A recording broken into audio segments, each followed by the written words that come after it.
శ్రోతలారా, వింటున్నారా? శారా జీవించిన కాలం అనగా శారా బ్రతికిన ఏండ్లు 127. శారా కనాను దేశమందలి కిర్యతర్బాలో మృతి చెందింది. అప్పుడు అబ్రహాము శారా నిమిత్తము సంతాపము చెంది ఆమెను గూర్చి దుఃఖించడానికి వచ్చాడు. గమనించండి, శారా వయస్సు 127 ఏండ్లు అని చెప్పబడింది. ఇస్సాకు పుట్టినప్పుడు ఆమె వయస్సు 90 ఏండ్లు. ఆమె చనిపోయేటప్పటికి ఇస్సాకుకు 37 ఏండ్ల వయస్సు. అనగా ఇస్సాకు బలి తరువాత కొన్ని ఏండ్లు గడిచాయి. శారా కిర్యతర్బాలో చనిపోయింది. అనగా ఆ స్థలం పేరు హెబ్రోను. దేవుడు అబ్రహాముకు ఇచ్చిన స్థలమైనప్పటికీ అతడు తన భార్యను పాతిపెట్టడానికి స్థలం కొనుక్కోవలసి వచ్చింది. అదే స్థలంలో శారాను పాతిపెట్టాలని అబ్రహాము కోరిక. అబ్రహాము మృతి చెందిన తన భార్య ఎదుటి నుండి లేచి హేతు కుమారులను చూచి వారిని అడిగాడు, మీ మధ్య నేను ఒక ప్రవాసిని, నా భార్యను పాతిపెట్టాలి. ఈమెను నా కన్నుల ఎదుట ఎంతసేపని ఉంచేది? నాకు మీ తావున కొంత సమాధి స్థలం ఇవ్వండి, కొనుక్కుంటాను. అబ్రహాం అంటున్నాడు, నేను ఒక ప్రవాసిని, పరాయివాణ్ణి. అయితే అబ్రహాముకు అది వాగ్దత్త భూమి. అదంతా స్వాస్థ్యంగా దేవుడు అతనికే ఇస్తానన్నాడు. హేతు కుమారులు అన్నారు, అయ్యా, మా మాట వినండి. మీరు మా మధ్య మహారాజులు. సమాధి స్థలంలో అతి శ్రేష్టమైన దానియందు మృతి చెందిన నీ భార్యను పాతిపెట్టుకో. చనిపోయిన నీ భార్యను పాతిపెట్టడానికి మాలో ఎవరైనా సమాధి స్థలం ఇవ్వనొల్లని వాడు అంటూ ఉండడు. హేతు కుమారులు ఆ భూమిలో నివసించారు. వారు దాతృత్వంలో ధారాళమైన బుద్ధిని కనపరిచారు. వారన్నారు, ఈ సమాధుల తోటలో నీకిష్టమైన స్థలాన్ని నీవు కోరుకో. నీవు ఏ స్థలం తీసుకున్నా మాకిష్టమే. హేతు కుమారుల దృష్టిలో అబ్రహాము మహారాజు. వారి మధ్య అబ్రహాముకు మంచి పలుకుబడి, పరపతి ఉన్నాయి. అప్పుడు అబ్రహాము లేచి ఆ దేశ ప్రజలైన హేతు కుమారుల ఎదుట సాగిలపడి వారితో అన్నాడు, మృతి చెందిన నా భార్యను పాతిపెట్టడం మీకిష్టమైతే నా మాట వినండి. సోహరు కుమారుడైన ఎఫ్రోను తన పొలము చివర తనకు ఉన్న మక్పేలా గుహను నాకు ఇచ్చేటట్లు నా పక్షముగా అతనితో మనవి చేయండి. మీ మధ్య సమాధి స్థలంగా ఉండడానికి పూర్తి వెలకు అతడు దానిని నాకు స్వాస్థ్యముగా ఇవ్వాలి. మక్పేలా గుహ కావాలని అబ్రహాము కోరుతున్నాడు. దానిని కొనాలని అబ్రహాము కోరిక. దేవుడు తనకు ఆ భూమిని స్వాధీనం చేసే వరకు అబ్రహాము దానిని కొనుక్కోక తప్పదు. అది సరే, అబ్రహాము శారాను అదే స్థలంలో పాతిపెట్టాలని ఎందుకు కోరుకున్నాడు? మరో చోటికి ఆమె శరీరాన్ని ఎందుకు తీసుకువెళ్లలేదు? ఎందుకనగా అది వాగ్దత్త భూమి. వారి భవిష్యత్తు ఆ స్థలానికి ముడిపెట్టబడి ఉన్నది. దేవునికి 2 ఉద్దేశ్యాలు సమానాంతరంగా ఉన్నాయి. ఇహలోక ఉద్దేశ్యం, పరలోక ఉద్దేశ్యం. ఇహలోకం కూడా దేవుని దృష్టిలో కొంతవరకు ప్రధాన పాత్ర వహిస్తుంది. ఇహలోకంలో పాతిపెట్టబడిన దేవుని ప్రజలు వాగ్దత్త భూమిలోనే సమాధి అవ్వాలి. అక్కడే దేవుడు వారిని లేపుతాడు అని యూదుల నమ్మకం. మేడగదిలో యేసు ప్రభు తన శిష్యులతో మాట్లాడుతూ అన్నాడు, యోహాను శుభవార్త 14వ అధ్యాయం 1 నుండి 3వ వచనం వరకు, మీ హృదయాన్ని కలవరపడనీయకండి. దేవుని యందు విశ్వాసముంచుతున్నారు గదా, నా యందు విశ్వాసముంచండి. నా తండ్రి ఇంట అనేక నివాసములున్నాయి. లేని ఎడల మీతో చెప్పేవాణ్ణి. మీకు స్థలము సిద్ధపరచడానికి వెళుతున్నాను. నేను వెళ్లి మీకు స్థలం సిద్ధపరిస్తే నేనుండే స్థలంలో మీరు ఉండేలాగు మరల వచ్చి నా వద్ద ఉండడానికి మిమ్మల్ని తీసుకొని పోతాను. యేసు ప్రభువు అక్కడ నూతన యెరూషలేమును సిద్ధపరుస్తున్నాడు. అక్కడికి సంఘం ఎత్తబడి అక్కడే ఉండిపోతుంది. నూతన యెరూషలేము సంఘం మొత్తానికి శాశ్వత నివాస స్థానమైపోతుంది. అబ్రహాముకు దేవుడు ఇహలోకమందు స్థలాన్ని వాగ్దానం చేశాడు. అబ్రహాము దేవుని యందు విశ్వాసముంచాడు. అందుకే శారాను అదే భూమిలో పాతిపెట్టాలని ఎంతగానో అతడు కోరాడు. తాను కూడా అక్కడే సమాధి చేయబడాలని అబ్రహాము అభీష్టం. హెబ్రోనులో అబ్రహాము సమాధి స్థలం యెరూషలేముకు సుమారు 30 కిలోమీటర్ల దూరాన ఉంది. అక్కడే అబ్రహాము, శారా, ఇస్సాకు, రెబెకా, యాకోబు, లేయా మొదలైన వారు పాతిపెట్టబడ్డారు. రాహేలు మాత్రం బెత్లెహేములో పాతిపెట్టబడింది. యూదులకు గట్టి నమ్మకం ఉంది, వాగ్దత్త భూమిలో పాతిపెట్టబడిన వారికే పునరుత్థానం. ఇది ఐహికమైన నిరీక్షణ. కాని విశ్వాసులమైన మనకు పారలౌకికమైన నిరీక్షణ ఉన్నది. అబ్రహాము ఆ స్థలం కొనడానికి ఒప్పందం చేసుకుంటున్నాడు. అప్పుడు ఎఫ్రోను హేతు కుమారుల మధ్య కూర్చుండి ఉన్నాడు. హేతీయుడైన ఎఫ్రోను తన ఊరి ముఖద్వారము గుండా ప్రవేశించే వారందరి ఎదుట హేతు కుమారులకు వినపడేటట్లు అబ్రహాముకు చెప్పిన ప్రత్యుత్తరం ఏమంటే, అయ్యా, అలా కాదు, నా మనవి ఆలకించండి. ఆ పొలము నీకిస్తున్నాను, దానిలోని గుహను కూడా నీకే ఇస్తున్నాను. ఈ ప్రజల ఎదుట అది నీకిచ్చేస్తున్నాను. అప్పుడు అబ్రహాము ఆ దేశ ప్రజల ఎదుట సాగిలపడ్డాడు. గమనించండి, ఎఫ్రోను ఎంతో దాతృత్వాన్ని కనపరుస్తున్నాడు. వీరు గుహానివాసులు, ఆటవిక జీవితానికి అలవాటు పడినవారు, ఎంతో మన్నన మర్యాద గలవారు. వారి ఎదుట అబ్రహాము సాష్టాంగపడుతున్నాడు. వారికి ఎంతో మర్యాద చూపుతున్నాడు. అబ్రహాం అన్నాడు, సరే కాని నా మనవి ఆలకించు, ఆ పొలానికి వెల ఇస్తాను. మీరు ఆ వెల నా దగ్గర నుండి తీసుకోవాలి. అప్పుడు మృతి పొందిన నా భార్యను అక్కడ పాతి పెడతాను. అందుకు ఎఫ్రోను అబ్రహాముతో అన్నాడు, అయ్యా, నా మాట విను. ఆ భూమి 400 తులాల వెండి విలువగలది. నాకు నీకు అది ఎంత? మృతి పొందిన నీ భార్యను పాతిపెట్టుకో. ఎఫ్రోను మాట అబ్రహాము విన్నాడు. హేతు కుమారులకు వినపడేటట్లు ఎఫ్రోను చెప్పిన వెల, అనగా 400 తులాల వెండి. అబ్రహాము తూచి అది అతనికిచ్చాడు. అనగా అబ్రహాము మక్పేలా గుహాస్థలమును వెల చెల్లించి కొన్నాడు. మమ్రే ఎదుటనున్న మక్పేలా యందలి ఎఫ్రోను పొలము, అనగా ఆ పొలము, దాని యందలి గుహ, దాని పొలిమేర అంతటిలో ఉన్న ఆ పొలం చెట్లు, అతని ఊరి ముఖద్వారమున ప్రవేశించే వారందరితో హేతు కుమారుల ఎదుట అబ్రహాముకు సాక్ష్యముగా స్థిరపరచబడింది. ఆ తరువాత అబ్రహాము కనాను దేశంలో హెబ్రోను అనే మమ్రే ఎదుట ఉన్న మక్పేలా పొలం గుహలో తన భార్య అయిన శారాను పాతిపెట్టాడు. ఆ పొలము, దానిలో ఉన్న గుహ హేతు కుమారుల వల్ల సమాధుల కోసం అబ్రహాముకు స్వాస్థ్యంగా స్థిరపరచబడింది. గమనించాలి, సరిగ్గా ఇదే స్థలంలో ఇప్పుడు ఒక మసీదు ఉన్నది. అది ఈ ప్రపంచంలో అతి ప్రసిద్ధమైన మసీదు. అరబ్బులకు కూడా ఇది ప్రాముఖ్యమైన స్థలం. వారు కూడా అబ్రహాము పేరునే చెప్పుకుంటారు. అబ్రహాము జీవించిన రోజుల్లో ఎవరైనా వ్యక్తి మరణిస్తే సమాధి కార్యక్రమం ఎంతో సాంప్రదాయబద్ధమై ఉండేది. మృతులను గౌరవ సూచికంగా సమాధి చేయడం పరిపాటి. అలా చేయకపోతే అది అవమానకరం.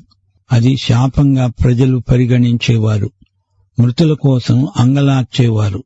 స్నేహితులు, బంధువులు వచ్చి ఒక పెట్టున ఏడ్చేవారు. చుట్టుప్రక్కల వారికి ఇది బాగా వినపడాలి. ఆ రోజుల్లో ప్రత్యేకమైన సమాధి కార్యక్రమాలను ఇరుగు పొరుగు వారే నిర్వహించేవారు. శవాన్ని ఎక్కువసేపు అట్టే పెట్టరు. ఉష్ణోగ్రత ఎక్కువ అయి ఉండడం మూలాన శవాన్ని అదే రోజు సమాధి చెయ్యాలి. తన భార్య శారా చనిపోయినప్పుడు అబ్రహాము సమాధి స్థలం కోసం ఎంతో ప్రయత్నం చేశాడు. ఎందరో అతనికి సహాయం చేశారు. అతన్ని మహారాజు అని చెప్పి గౌరవించారు. అతడు దైవజనుడని అందరూ ఎరుగుదురు. అబ్రహాము ఆధ్యాత్మిక వ్యక్తిత్వం చుట్టుప్రక్కల ప్రజల మీద ఎంతో ప్రభావం చూపెట్టింది. అబ్రహాము ఎఫ్రోను స్థలం విషయమై మాట్లాడుకుంటున్నప్పుడు ఒకరి పట్ల ఒకరు ఎంతో మర్యాద చూపించుకున్నారు. ఎఫ్రోను స్థలం ఉచితంగా ఇస్తానన్నాడు. అబ్రహాము కాదు కూడదు, డబ్బిచ్చి కొంటానన్నాడు. ఎఫ్రోను ఏదో కొంత వెల నిర్ణయించాడు. అయినా అతనికి ఎంతో ఉదార బుద్ధి ఉందని మనం గ్రహించాలి. అబ్రాహాము 400 తులాల వెండి చెల్లించాడు. చివరికి బేరం కుదిరింది. అబ్రాహాము డబ్బిచ్చి కొనటంలో అతని వ్యవహార దక్షత మనకు బోధపడుతుంది. ఈ రోజు వరకు కూడా బేరసారాలు ఈ విధంగానే ఆ ప్రాంతాలలో జరుగుతూ ఉంటాయి. మర్యాదకు ఊరికే ఇస్తామంటారు, కాని అలా ఊరికే తీసుకోకూడదు. అది అబ్రహాముకు తెలుసు. 400 తులాల వెండి అంటే ఎక్కువ ఖరీదే. ఆ ప్రాంతంలో హిత్తీయులున్నారు. అబ్రహాము దేవుడు తనకిచ్చిన భూమి అయినప్పటికీ వివాదం పెట్టుకోకుండా, మాట్లాడకుండా, వ్యాజ్యమాడకుండా వెల ఇచ్చి కొన్నాడు. ఆ రోజుల్లో ఇన్ని తులాల వెండి అని తూచి ఇచ్చేవారు. అబ్రహాముకు ఆస్తి తగాదాలు బొత్తిగా ఇష్టం లేదు. అందుకే డబ్బు పోయినా సమాధానాన్ని అబ్రహాము కోరుకున్నాడు. శారా మక్పేలా గుహలో పాతిపెట్టబడింది. హెబ్రోను ప్రాంతం బైబిలులో ప్రసిద్ధి చెందింది. ఇప్పుడు మనం 24వ అధ్యాయంలోకి వస్తున్నాం. ఈ అధ్యాయంలో ఆదికాండంలో 2వ భాగం మొదలవుతుంది. 26వ అధ్యాయం వరకు ఇస్సాకు ఉదంతం మనం వినబోతున్నాము. ఈ అధ్యాయంలో ఇస్సాకు వివాహం, గత అధ్యాయంలో ఇస్సాకు పుట్టుక, అతని బలి వృత్తాంతం, శారా మరణం, వీటిని గురించి విన్నాము. ఇస్సాకుకు పెండ్లి కుమార్తె కావాల్సి వచ్చింది. అబ్రాహాము తన సేవకుణ్ణి హారాను ప్రాంతాలకు పంపుతాడు. అతడు వెళ్లి మెసొపొటేమియాలో హారానులో రెబ్కా అనే పెండ్లి కుమార్తెను తీసుకుని ఇస్సాకు వద్దకు ప్రయాణమై వస్తాడు. ఇది ఒక విచిత్రమైన ప్రేమగాథ. వివాహమనేది దేవుడు నిర్ణయించిన వ్యవస్థ. కుటుంబం ఏ సమాజంలోనైనా చాలా ప్రాముఖ్యమైన భాగం. అలాగే ప్రభుత్వం అనేది కూడా దేవుడు నిర్ణయించిన వ్యవస్థ. దేవుని దృష్టిలో మానవ జీవితానికి ఎంతో విలువ ఉన్నది. అందుకే దేవుడు మానవ శ్రేయస్సు కోసం ఇలాంటి వ్యవస్థలను రూపొందించాడు. యేసు ప్రభువు చేసిన మొట్టమొదటి సూచక క్రియ కానా అనే ఊరిలోనే. అది వివాహ సందర్భం. యేసు ప్రభువు ఎన్ని పెళ్లిళ్లకు హాజరయ్యాడో మనకు తెలియదు. గలిలయలోని కానా అనే ఊరిలో జరిగిన పెళ్లికి యేసు వచ్చాడని మనకు తెలుసు. ఆదికాండం 24వ అధ్యాయం బైబిలులోని వివాహ గాథలలో ప్రత్యేకమైనది. ఇస్సాకుకు ఒక పెళ్లి కుమార్తెను ఎన్నుకోవటంలో దేవుడు ఎంతో శ్రద్ధ చూపాడు. దేవుడు అడుగడుగునా తన నడుపుదలను ప్రసాదిస్తున్నాడు. ఇప్పుడు కూడా దేవుని బిడ్డల జీవితాలలో ఇది మామూలే. రెబెకా చేసుకున్న తీర్మానం చాలా గొప్పది. వెంటనే బయలుదేరి వెళ్లిపోవడానికి తీర్మానించుకున్నది. ఇప్పుడు వివరాలు విందాం. అబ్రాహాము బహుకాలం గడిచిన వృద్ధుడయ్యాడు. అన్ని విషయములలో యెహోవా అబ్రాహామును ఆశీర్వదించాడు. ఇప్పుడు ఇస్సాకుకు పెళ్లి కుమార్తె కావాలి. కనాను దేశంలో ప్రజలు విగ్రహారాధికులు. మూఢనమ్మకాలు వారి మధ్యన ఎక్కువగా ఉన్నాయి. అందుచేత అబ్రాహాము తన సేవకుడైన ఎలియాజరును ఈ పని మీద పంపుతున్నాడు. కనాను దేశంలో పిల్లను ఇస్సాకుకు చేసుకోవడం అబ్రాహాముకు సుతరాము ఇష్టం లేదు. అప్పుడు అబ్రాహాము తనకు కలిగిన సమస్తమును ఏలుతున్న తన ఇంటి పెద్ద దాసునితో అన్నాడు, నీ చేయి నా తొడ కింద పెట్టు. ఆ రోజుల్లో ప్రమాణం చేసే విధానమిదే. తొడ కింద చెయ్యి పెడుతున్నాడంటే ప్రమాణం చేస్తున్నాడన్నమాట. ఈ సేవకుని పేరు ఎలియాజరు. అతడు నమ్మకమైన సేవకుడు. అబ్రాహాము అన్నాడు, నేను ఎవరి మధ్య కాపురమున్నానో ఆ కనానీయుల కుమార్తెలలో ఒకదానిని నా కుమారునికి ఇచ్చి చెయ్యవద్దు. నా స్వదేశమందున్న నా బంధువుల వద్దకు వెళ్లి ఇస్సాకు అనే నా కుమారునికి భార్యను తెచ్చేటట్లు ఆకాశం యొక్క దేవుడు, భూమి యొక్క దేవుడు అయిన యెహోవా తోడని నీ చేత ప్రమాణము చేయిస్తాను. ఆ దాసుడు అడిగాడు, ఈ దేశానికి నా వెంట రావటానికి ఒకవేళ ఆ స్త్రీ ఇష్టపడని ఎడల నీవు బయలుదేరి విడిచి వచ్చిన ఆ దేశానికి నేను నీ కుమారుణ్ణి తీసుకొని పోవచ్చా? అబ్రహామన్నాడు, అక్కడికి నా కుమారుణ్ణి తీసుకొని పోకూడదు. నా తండ్రి ఇంటి నుండి, నేను పుట్టిన దేశము నుండి నన్ను తెచ్చి నాతో మాట్లాడి, నీ సంతానానికి ఈ దేశాన్ని ఇస్తానని ప్రమాణం చేసి నాతో చెప్పిన పరలోకపు దేవుడైన యెహోవా తన దూతను నీకు ముందుగా పంపుతాడు. సేవకుడు అబ్రహాముతో అంటున్నాడు, ఆమె ఇక్కడికి రాకపోతే ఏం చెయ్యాలి? అబ్రహాము సలహా, ఇస్సాకును మాత్రం అక్కడికి తీసుకువెళ్లకూడదు. ఎందుకనగా అతడు వాగ్దత్త భూమిలోనే ఉండాలి. ఎట్టి పరిస్థితిలోనూ దేవుని ప్రజలు వాగ్దత్త భూమిని విడిచి వెళ్లకూడదు. అక్కడే ఉండాలి, అక్కడే చనిపోవాలి, అక్కడే పాతిపెట్టబడాలి. వేరే ఇంకొక చోట చనిపోయినా వారి ఎముకలను తెచ్చి అయినా వాగ్దత్త భూమిలోనే పూడ్చిపెట్టాలి. అన్యుల దేశముల్లో దేవుని ప్రజలకు ఆనందం ఉండదు. అప్పటి ప్రజల అవగాహన భౌగోళికంగా వాగ్దత్త భూమికే పరిమితమైంది. అబ్రహాము విశ్వాసమందు ఎన్నో పాఠాలు నేర్చుకున్నవాడు. ఎలియాజరుతో చెబుతున్నాడు అబ్రహాము, దేవుడు నిన్ను నడిపిస్తాడు. ఇది దేవుని వాగ్దానం. దేవుడు చెప్పిన మాట మీద ఆధారపడి అబ్రహాము నడుస్తాడు. ఊరికే మానసికంగా నమ్మటం కాదు, ఆయన మాట చొప్పున నడవాలి. అబ్రహాముకు దేవునికి మధ్య ఉన్న నిబంధన శాశ్వతమైనది. దేవుడు చెప్పాడు, ఇస్సాకు ద్వారా కలిగే సంతానం విశ్వవ్యాప్తమవుతుంది. చివరికి యేసుక్రీస్తు వస్తాడు. లోకమంతటా అబ్రహాముకు శారీరక ఆధ్యాత్మిక సంతానం విస్తరిస్తుంది. విశ్వాసమంటే ఊహ కాదు, మూర్ఖత్వము కాదు. దేవుని మాటను అక్షరాలా నమ్మటమే విశ్వాసం. క్రైస్తవుల భక్తికే విశ్వాసమని పేరు. విశ్వాసమంటే దేవుని వాక్యమందలి సూత్రాలను వ్యక్తిగతంగా అన్వయించుకోవటం. విశ్వాసం ప్రయోగాత్మకమైన జీవిత విధానం. దేవుని మాటను సరిగా గ్రహించి సందర్భోచితంగా జీవించటం, అదే విశ్వాసం. 8వ వచనం, నీ వెంట రావటానికి ఆ స్త్రీ ఇష్టపడకపోతే ఈ ప్రమాణము నుండి నీవు విడుదల పొందుతావు. కాని నా కుమారుణ్ణి మాత్రం అక్కడికి తీసుకొని పోకూడదు. ఎలియాజరు చేత ఈ విషయమై అబ్రహాము ప్రమాణము చేయించాడు. ఆ దాసుడు తన యజమానుడైన అబ్రహాము తొడ కింద చెయ్యి పెట్టి ప్రమాణం చేశాడు.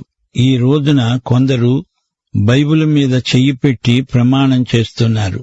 ఆ రోజుల్లో తొడ కింద చెయ్యి పెట్టి ప్రమాణం చేసేవారు. అయితే దేవుని బిడ్డల మాటలు ఈ రోజున అవునంటే అవును, కాదంటే కాదు అనేటట్లు ఉండాలి. ప్రమాణ సంకేతాలు అన్యుల ఎదట ఉపకరిస్తాయి గాని దేవుని బిడ్డల మధ్య వాటికి అంత విలువ ఇవ్వనక్కర్లేదు. దేవుని చిత్తము జరుగక మానదు. మన అక్కర్లను దేవుడు ఎరుగును. ప్రార్థన అనేది దేవుడి మీద మనము తెచ్చే ఒత్తిడి కాదు, ఆయన చిత్తమును నేర్చుకునే పద్ధతి. అబ్రహాము అవగాహన ఎంత అర్థవంతమైనదో చూడండి. ఆ స్త్రీ రాకపోతే దేవుడు మరి ఒక స్త్రీని చూపుతాడు. ఒకవేళ ఎవ్వరూ రాకపోతే నీవేమీ కంగారు పడకు, దేవుని చిత్తమే జరుగునుగాక అంటున్నాడు. ఇప్పుడు అబ్రహాము సేవకుడు బయలుదేరుతున్నాడు. తన యజమానుని ఒంటెలలో 10 ఒంటెలను, తన యజమానుని ఆస్తిలో శ్రేష్టమైన నానావిధములైన వస్తువులను తీసుకొని పోయాడు. అతడు లేచి అరామ్నహారాయిము అనగా మెసపొటేమియాలో ఉన్న నాహోరు పట్టణము చేరాడు. సాయంకాలమందు స్త్రీలు నీళ్లు చేదుకోవడానికి వచ్చే వేళకు ఆ ఊరి బయట ఉన్న నీళ్ల బావి వద్ద తన ఒంటెలను మోకరింపచేసి ప్రార్థించాడు. 10 ఒంటెలను అతడు తీసుకువెళ్ళాడు. అంటే ఆ 10 ఒంటెలతో పాటు 10 మంది సేవకులు కూడా అతనితో వెళ్లారు. ఎలియాజరు అబ్రహాముకు నమ్మకమైన సేవకుడు. అబ్రహాము ఆస్తి అంతా అతడే నిర్వహిస్తాడు. గృహ నిర్వాహకుడు. స్త్రీలు వచ్చి బావి దగ్గర నీళ్లు చేదుతారు, ఒంటెలకు నీళ్లు పెడతారు. ఇంటి పనులన్నీ చేస్తారు. పురుషులు బయటికి వెళ్తారు, ప్రయాణాలు చేస్తారు. ప్రతి పురుషుడు కష్టపడి పనిచేస్తాడు. స్త్రీ ఇంటిలో ఉండి కష్టించి పనిచేస్తుంది. ఆ రోజుల్లో దేవుని ప్రజలు ఎవ్వరూ సోమరులు కారు. స్త్రీలే బావి దగ్గరకు వెళ్ళాలి, పురుషులు వెళ్లరు. అది వారి జీవిత విధానం. ఎలియాజరు ఆ బావి దగ్గరికి వచ్చాడు. అతడు పరాయివాడు. అక్కడివారు తమ ఒంటెలకు ముందు నీళ్లు పెట్టుకున్న తరువాత అతడు తన పని చూసుకోవాలి. అది వారి మర్యాద. ఎలియాజరు దేవునిపై ఆధారపడి ఉన్నాడు. దేవుడు నడిపించినట్లే అతడు ప్రతి అడుగు వేస్తున్నాడు. అతడిప్పుడు ప్రార్థన చేస్తున్నాడు. నా యజమానుడైన అబ్రహాము దేవుడవైన యెహోవా, నేను వచ్చిన పనిని త్వరలో సఫలము చేసి నా యజమానుడైన అబ్రహాము మీద అనుగ్రహము చూపు, చిత్తగించు. నేను ఈ నీళ్ల ఊట యొద్ద నిలిచి ఉన్నాను. అరుగో, ఈ ఊరి పిల్లలు నీళ్లు చేదుకోవడానికి వస్తున్నారు. తాగడానికి నీళ్లు పొయ్యమని కడవను వంచి నీళ్లు పోసి నా దాహము తీర్చమని నేను ఏ చిన్నదానిని అడుగుతానో ఆ చిన్నది, అయ్యా నీవు త్రాగు, నీ ఒంటెలకు నీళ్లు పెడతాను అని చెప్పాలి. ఆమె నీ సేవకుడైన ఇస్సాకునకు నీవు నియమించిన వధువు. ఇదే దానికి గుర్తు. దీన్ని బట్టి నీవు నా యజమానుని మీద అనుగ్రహము చూపావని తెలుసుకుంటాను. ఇది ఎలియాజరు ప్రార్థన. ఇందరు పిల్లల్లో ఏ పిల్లను దేవుడు ఏర్పరచుకున్నాడో ఎలా తెలుస్తుంది? అదంతా నాకు తెలియదు. అంతమంది పిల్లల్లో ఎవరినో ఒకరిని పలకరిస్తాను. ఆ పిల్లే నీవు ఏర్పరచుకున్నది అయి ఉండాలి. ఇది ప్రార్థన. సోదరీ సోదరులారా, ఈ లోకంలో అనేకములైన వస్తువులు, వ్యక్తులు ఉన్నప్పుడు అందులో ఏది దైవ నిర్ణయమో తెలుసుకోవాలంటే మన తెలివితేటలు, మన జ్ఞానం పనిచెయ్యవు. దేవుడు నడిపించాల్సిందే. ఎక్కువ ప్రార్థిస్తే దైవ నిర్ణయం, నీ నిర్ణయం ఒకటే అవుతాయి. పెళ్లి సంబంధాలు చూచుకునేవారు ఎలియాజరు ప్రార్థన నేర్చుకోండి. పరలోకమందు దేవుని చిత్తమేదో అదే మన నిర్ణయమై ఉండాలి. ప్రార్థన పరులకే అది సాధ్యం. ఇదేమీ మర్మము కాదు. విశ్వాసులకు ఇది మామూలు అనుభవం. ఎలియాజరు చూస్తున్నాడు. ఎందరో అమ్మాయిలు తన ముందుగా నడిచి వెడుతున్నారు. అంతమందిలో అతని దృష్టి రెబెకా మీద పడింది. వెంటనే పరలోకమందు దేవుని చిత్తం ఆమేన్ అన్నది. అంతే. దేవుడు రెబెకానే నిర్ణయించాడు. ఆ రెబెకానే ఎలియాజరు పలకరించాడు. యేసు ప్రభువు మాదిరి ప్రార్థన శిష్యులకు ఉపదేశించాడు. అందులో ఆయన ఏం చెప్పాడు? పరలోకమందు ఎలాగో అలాగే భూమి మీద నీ చిత్తము నెరవేరునుగాక. నా ప్రియ సోదరీ సోదరులారా, మీరు వేటి కోసం వెతుకుతున్నారు? పెళ్లి సంబంధాలా? ఆరోగ్యమా?